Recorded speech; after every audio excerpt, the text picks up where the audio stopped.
So in the last session, we have created a sample project. We have also created some dependency between tasks, and we have also learned that how we can manage the holidays and leave of the team member. So as a result, we got this project plan completed. Now let's move to the next step. Let's see how to highlight the critical path, and then we'll see that resource file. Before that, I would like to add few more things over here. So let's go ahead and first see how we can highlight the critical path. Critical path means that any variations. For example, if you see that this one has some, like it can start earlier and end at this day.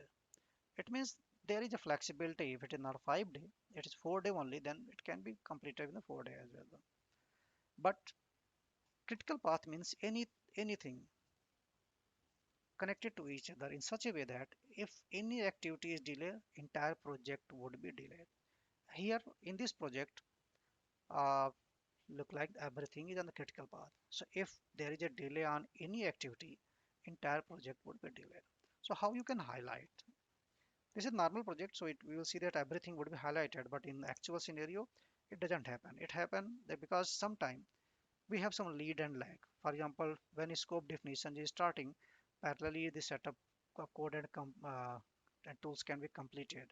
It means it may have some lead and lag. Lead and lag means it can start before or after the schedule time, but it won't impact the actual path. So if you want to highlight the project, go to the view tab. See here the first thing said no highlight, and there is a critical path.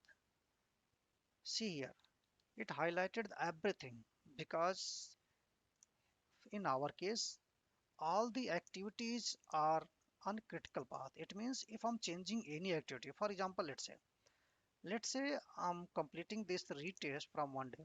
Just note about this complete time. This is first level.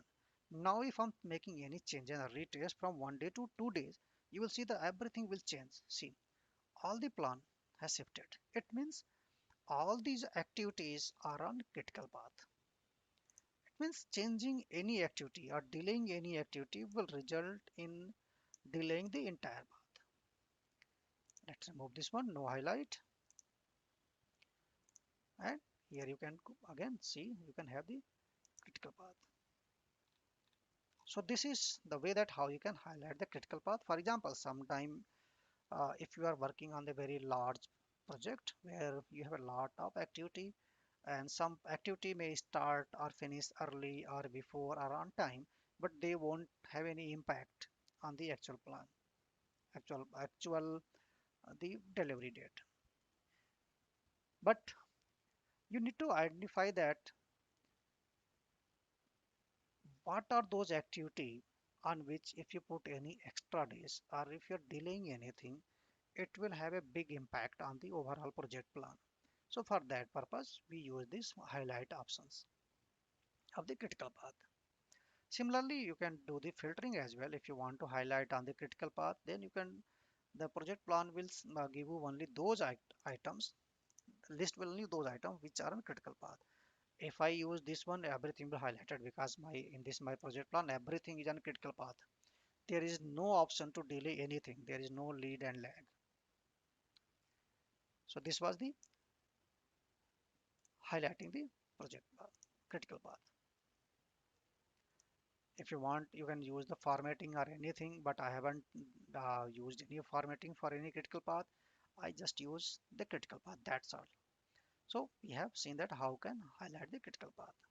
Let's move to the next step, and our next step is resource file.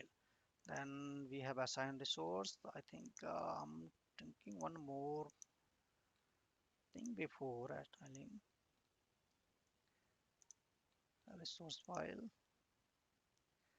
Let me create one activity here, which is very must for anything.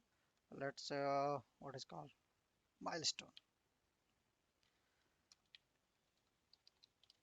Setting milestone, because milestone is very much important for any project plan. especially for the purpose of reporting. So let me go ahead and see how we can create the milestones. So let's go ahead and